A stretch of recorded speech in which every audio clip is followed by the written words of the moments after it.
We were in a madrasa in Nottingham, in Flintham, in Newark. This was in the 90s. We came to a building that was an old RAF building that had been deserted for 20 years. So we were now coming into this, and we were going to start using this as a madrasa.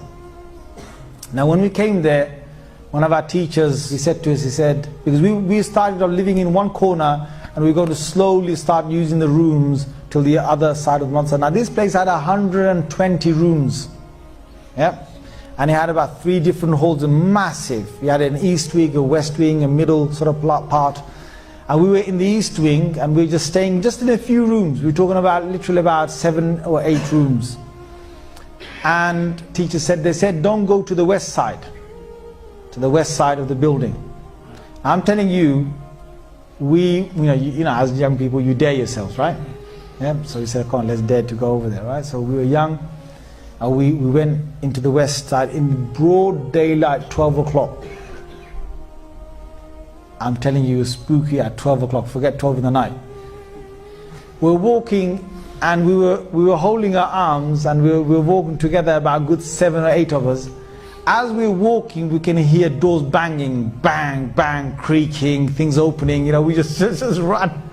We were saying, you know, our kalimas loudly, shahadas loudly, what about that loudly, Allahu la ilaha illa huwa al-hayyul qayyum. We're basically running, yeah. Now you can imagine this place was really spooked up, and the teachers warned us, you know, don't go over there. Now what happened is, one of these, there's this young kid. I'm not going to give you his name. He's probably grown up now. He's probably got kids now, all right? So I don't want to embarrass him when some of you might confront him. But he was from up north, and he was a kid, about 13 years old, I'd say, from Bangladesh. He didn't know a word of English. Forget anything else, right? He just knew Bengali. And he was the most quietest kid you can imagine. Just quiet, just sticks to himself, and that's it. And he's trying to become a hafiz of the Quran, and he only has done 1 juz. So one day what happens is that he sort of strays off. I don't know, he goes over to the other side, and he comes back. And no one sort of takes much notice of it, but he comes back, and the evening when we're all sitting together and we're sort of reading, I wasn't there in the hall at that time, but there were others who said it. But then I went over to the hall to verify this. So this is something that I have verified myself. What happened is that he came with his Quran up to his teacher. You can imagine a kid who's lallu pattu, who doesn't know a single thing, yeah? He comes with the Quran to his teacher, puts it right in front of him, and he says to him, test me. And he doesn't say in English, he says it in Arabic. Now his kid suddenly knows Arabic, right? So he says, test me. And his teacher looks at him and he thinks, is he having a laugh? You know, those days, you know, the beats were a common thing, right? I think, shall I just make spaghetti out of him, you know, like, yeah? So this kid just seems to know, test me, any way you want, yeah? So the teacher says, okay, the Quran's closed. He said, okay, read from the 15th juz. He says, Subhanalladhi asra bi abdi laylan min al-masjid al-haram ila al-masjid al-aqsa alladhi barakna hawla.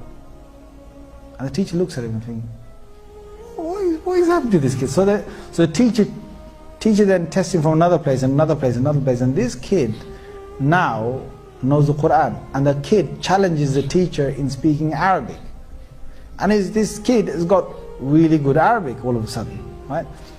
And then, you know, when we heard this, we came over, and I specifically went, you know, met him, and I start talking, and he started talking Arabic.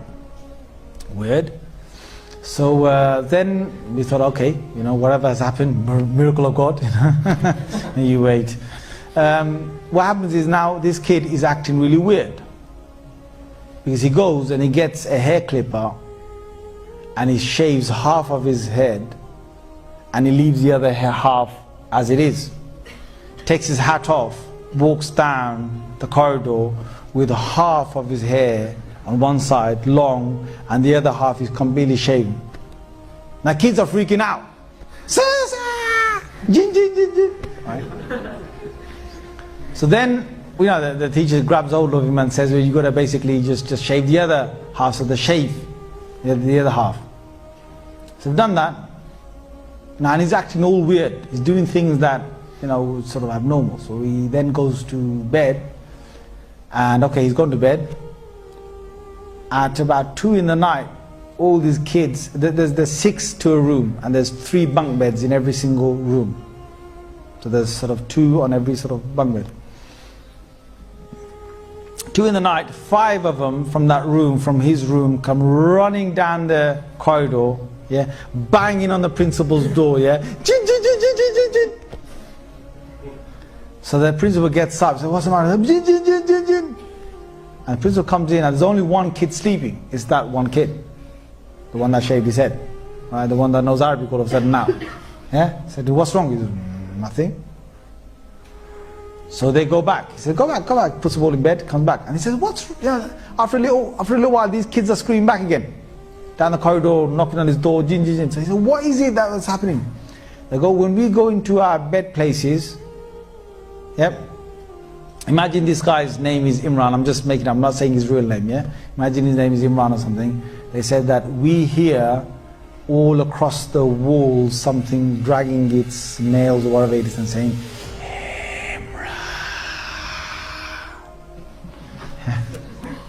so basically they just obviously leapt out of their beds, yeah, came straight to the principal. Now this went on all night, yeah, him taking them to their beds, then basically coming back.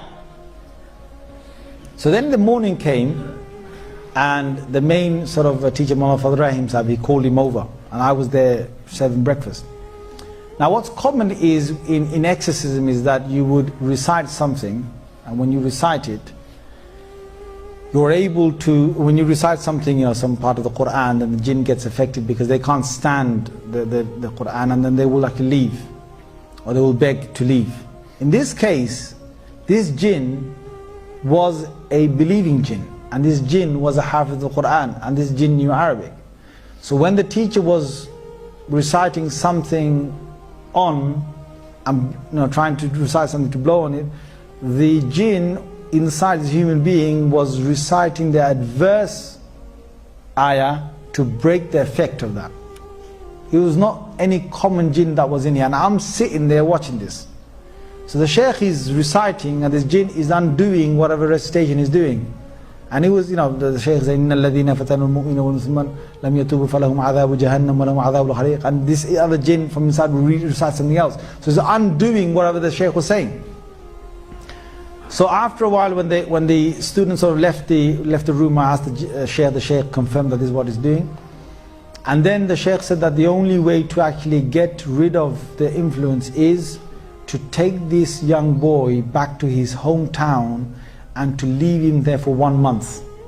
He said the reason why this has happened, and these guys, I'm saying this, that you won't believe in this unless you deal with this. There are certain things that you will not believe in unless you deal with it. So if you've got unbelief in anything I'm saying to you that I'm making Allah witness, whatever I saw, I'm just telling you. You just need to start witnessing some of this yourself, and you start believing in it.